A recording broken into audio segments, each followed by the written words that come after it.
This is CPX number 75, confession number 3.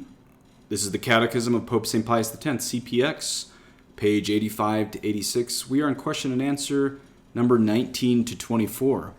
This is on the effects and the necessity of the sacrament of penance and the disposition to receive it properly. The question and answer this time will come with my commentary between each one, not at the end of the podcast. God give you his peace. In nomine Patris et Filii et Spiritus Sancti. Amen. Heavenly King, Consoler Spirit, Spirit of truth, who art present everywhere and filling all things, treasure of all good and source of all life, come dwell in us, cleanse us and save us, you who are all good. Amen. In nomine Patris et Filii et Spiritus Sancti. Amen. Again, this is on the effects and the necessity of the sacrament of penance and the disposition to receive it properly. Number 19.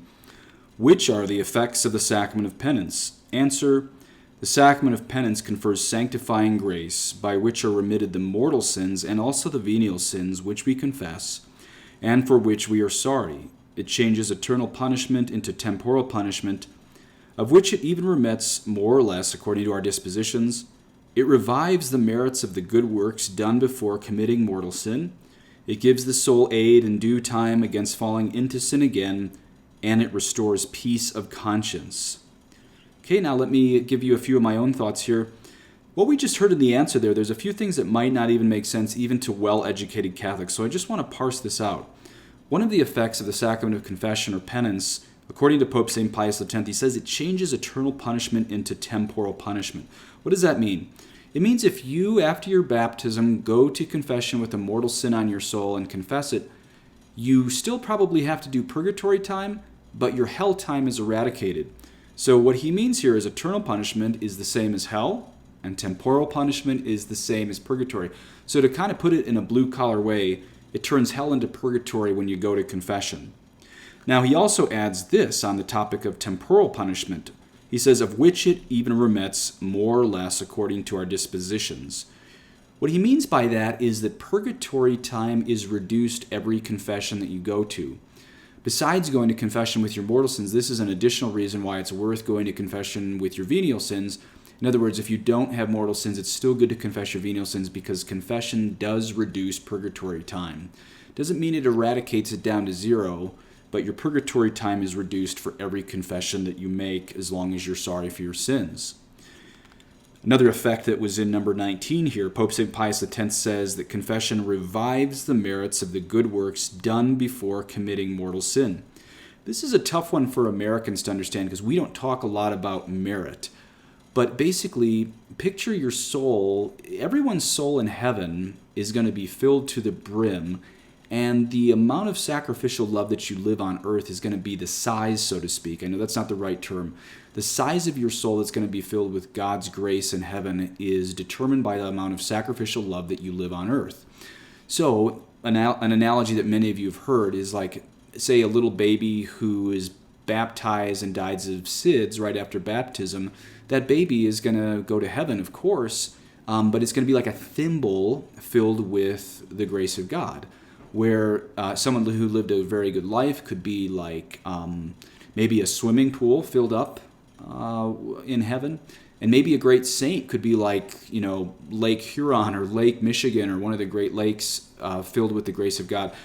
We bring our glory to heaven, which is the merits, especially the merits of the martyrs, red martyrs and white martyrs. Of course, the Blessed Virgin Mary is like the ocean that's filled. It's still, she's still a person, but she's so filled with God that she ultimately fulfills what is in 1 Peter, partakers of the divine nature. Every saint is going to be a partaker in the divine nature, but she's going to be so filled with the divinity, she's going to be like the Pacific Ocean filled with the glory of God.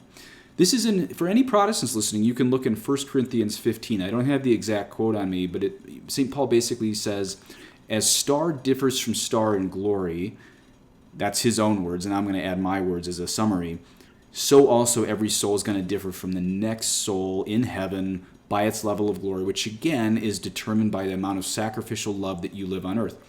Of course, as I've said before, we Catholics do not believe that we pull ourselves up to heaven by our own bootstraps. We can only be saved by the grace of Jesus Christ, by his precious blood covering us, of course. Nobody can earn their way to heaven by their own good works. However, if you read Matthew 25, our judgment is determinant, or rather, our judgment is determined by if we fed the hungry, put clothes on the naked. And of course, if we apply this to today, the two greatest crises is children being killed in abortion and trafficking. And so our glory is going to be manifested in our works. And you can find this all through the book of Apocalypse or Revelation. If you look in the book of the Apocalypse, it's very clear that the white garments of the saints are their good works. Just look that up. Just Google that in Revelation if you want to see that. Okay, now this brings us back to number 19 in Confession Part 3 today. It says, confession revives the merits of the good works done before committing mortal sin.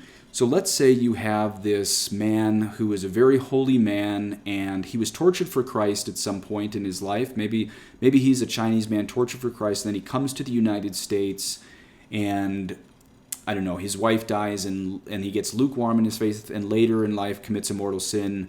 But then, before dying, he makes a good confession. Is he going to get the credit? Again, we're not Pelagians as Catholics. I'm not saying he would be saved by this, but we do believe you bring your good works to heaven and these are glorified. Does he get the revivification of the merits of that glory of, say, being tortured for Christ, even though he later committed a mortal sin and then confessed that sin and then entered sanctifying grace and then went into cardiac arrest sometime after that and then went to his reward? The beautiful thing about the Catholic Church's teaching is, yes, you get all of your former merits revivified at a confession, even if you fell into mortal sin. So you remember I mentioned like that little baby might be analogous to a thimble full of glory. And it's not going to be jealous of, say, the Blessed Virgin Mary, or say St. Peter Claver looks like Lake Michigan in his glory in heaven. A baby's not going to be jealous because it's going to be filled to the very brim. But will that baby who never committed a mortal sin have as much glory as a guy who committed a mortal sin but had all of his merits revivified by a good confession? I don't think so. In other words, the great news about confession is it brings to life again all of your former merits, even if, God forbid, you fall into mortal sin. I'm, of course, not telling you this so that you live in presumption and think we can just kind of use confession as fire insurance. But it is a beautiful thing that all of our merits and even probably our gifts come back to us as we re-enter sanctifying grace, should we, God forbid, fall into mortal sin, and then make a good confession. Number 20, is the sacrament of penance necessary to all for salvation? Answer, the sacrament of penance is necessary for salvation to all who have committed a mortal sin after baptism. Let me just repeat that again. The sacrament of penance is necessary for salvation to all who have committed a mortal sin after baptism. What is a mortal sin? I'm going to tell you at the end about a blog post I wrote, but one correction I want to make on Confession Part 2, it's not a correction, it's more of a clarification. You know, on the last CPX, I said the only way I know you can be saved without baptism and confession, to be saved from original sin and or mortal sin, is to make a perfect act of contrition, and I stick by that. But how about as you go to confession, and remember again, the difference is that imperfect contrition is sorrow for your sins for fear of hell. Perfect contrition might include that, but it especially is sorrow for your sins for having offended God. So is it sufficient? Here's an interesting question, so pay attention to this. Is it sufficient to go to confession with imperfect contrition, or do you need perfect contrition to make a good confession? The Church's answer is either. How merciful of the Church of that? How merciful of the Church to answer to us that either. So you're going to make a better confession and probably leave there with a more firm purpose of amendment if you're sorry for your sins for having re-crucified Christ, as St. Paul writes to the Hebrews. Every sin we do re-crucifies Christ. But if you go to confession just with fear of hell, how beautiful, how merciful of the Church to say, at the words of absolution, that is sufficient to come back into sanctifying grace. So let me summarize it this. When you go to confession, it's better to have perfect contrition, but it is sufficient for a good confession to have imperfect contrition. Number 21, is it a good thing to go to confession often? Answer, yes, it is an excellent thing to go to confession often because the sacrament of penance, besides taking away sin, gives the graces necessary to avoid sin in the future. Okay, just my own little commentary here. Remember that the Eucharist, one of the great advantages of receiving the Eucharist and sanctifying grace too, is it also gives you strength against temptations to future mortal sin and venial sin. Now, when the Pope says it's good to go to confession often, again, the term I just used was fire insurance. I heard that on EWTN like 20 years ago. You don't want to just use confession as fire insurance. In other words, it's an invalid confession, like I said before, if you have no firm purpose of amendment. Of course, that doesn't mean you have to prick your finger, write out your name in blood, you're never going to commit that sin again. But when you go to confession, you are telling God you're going to try not to commit that sin again, or whatever you're confessing right there. So it's good to go to confession often, but you don't want to have it in your mind you can just kind of hopscotch in and out of grace. Why? Because you really do need firm purpose of amendment for a good confession. Number 22. Has the sacrament of penance the power of remitting all sins, no matter how numerous or how great they are? Answer: the sacrament of penance has the power of remitting all sins, no matter how numerous and great they are, provided it is received with the requisite dispositions. How beautiful is this, that you could confess all the most horrible sins of the world and still be forgiven. You know, they made a movie about the true story of an SS guard in the Holocaust. This Nazi was guilty of the blood of many, many people in, I don't know if it was Auschwitz or Dachau, but he fully repented, he gave his life to Christ, and he made something like a 10-hour confession to a Polish priest before he was hung, I think at Nuremberg. This is a true story. An SS Nazi confessed all of his sins to Christ through a Polish priest, and I think it took like 10 hours.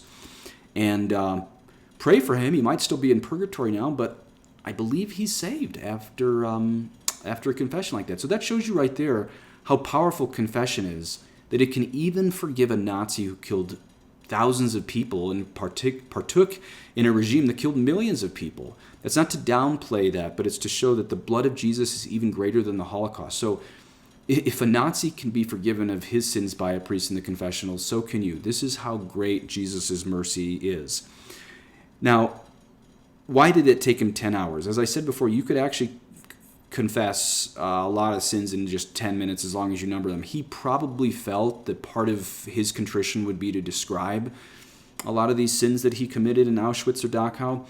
But I do want to repeat what I said last time, that really you could confess a pretty long, horrible laundry list in just 10 minutes of a lifetime confession, also called a general confession, as long as you number those sins. Remember, the church does require you have to number your mortal sins. Why do you have to number your mortal sins? Well, for one, and this is an analogy I've given before, you know, when I was a paramedic, if I brought a single patient into Denver Health ER and said, they like it to be called the emergency department, not the ER, at least in the old days. If I rolled in with a single patient and said gunshot wound, the attending physician would make sure that I got fired as a Denver paramedic if that single patient had 3 gunshot wounds and I only reported it as 1. So it really does matter for us to number the amount of wounds that we have. So you can probably see this as the analogy. Mortal sins have to be numbered. A priest friend of mine also describes it like this. Jesus, when he was in the garden, he did say yes to the Father for every sin that we did, that he would do penance for it.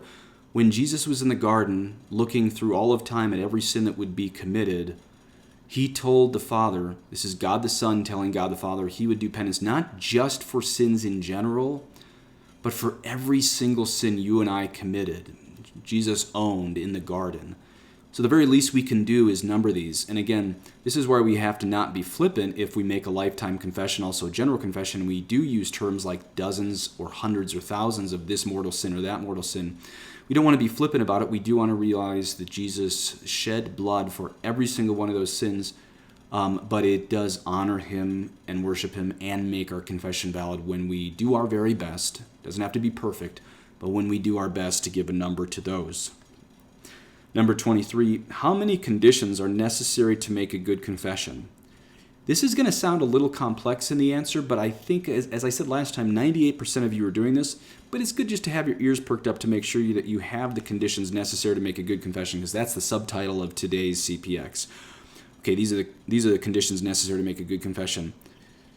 1, examination of conscience. 2, sorrow for having offended God. 3, resolution of sinning no more. 4, confession of our sins. 5, satisfaction or penance. And for that last one, that is the thing that you do after you leave the confessional, after you've received absolution. That's when you go and either, say 5 Hail Marys or fast for a day, whatever the priest gave you. Now, if you remember last time, I gave you that mnemonic CCAP, and that stands for Contrition, Confession, Absolution, and Penance. Those are the 4 things that you should memorize. The only thing he's basically tacking on the front of that, since we could fit sorrow and resolution into C right there, the only thing he's tacking onto that is examination of conscience. Now, this is something that a lot of people might do in their mind, but they don't write down. I would highly suggest that you write this down, one, so that you don't forget sins. And we do, again, know that you are forgiven, forgotten sins, but if they're mortal, you do have to confess them in the next confession. But, and this is something I don't do very well. I do write down my sins every time I go to confession, but I don't spend a good amount of time making my examination of conscience. I think this is good so that we can ask the Holy Spirit, how do you see my life? Because we definitely have to number and name all mortal sins, but what about venial sins and imperfections? Are we open to the blood of Jesus covering those? This is where it's a good idea. Not that we want to come in with a 15-minute confession just to receive psychological therapy from the priest. Especially if there's a line, you don't want to make a 15-minute confession of just, your imperfections. But ask the Holy Spirit also what your venial sins and imperfections are and write those down. Number 24, what should we do first of all to make a good confession? Answer, to make a good confession, we should first of all earnestly beseech God to give us light to know all our sins and strength to detest them. So that ties into what I said last time, but do remember that firm purpose of amendment is necessary for a good confession. So write those out and take some time. We are going to spend next podcast, the next CPX is specifically on examination of conscience. Don't get too worried. Again, I think most of you are fulfilling this stuff, but it's good to know what you're doing. There's a lot of people, including myself, that weren't really well catechized in our Catholic schools as we grew up, so we're learning this as we go. But I do believe, without sounding Gnostic, that the Holy Spirit has taught a lot of you this. You're going to find next week as we listen to the examination of conscience, you're doing most of this, but it's good to be able to crystallize your life in some doctrine as you listen to it. What I am going to link again is 3 things in the show notes. 1, 15 mortal sins Catholics are missing in their confessions. 2, tips on making a general confession. Remember, a general confession is your lifetime confession, and that's probably good to do every decade where you recommence the clicker at the previous decade. And then number 3, just how to make a good confession. So I'm going to link those in the show notes, and if you have time, go ahead and listen to those. Otherwise, just please say an Our Father for me. Et benedictio Deum Omnipotentis, Patris et Filii et Spiritus Sancti, descendet super vos et maneat semper. Amen.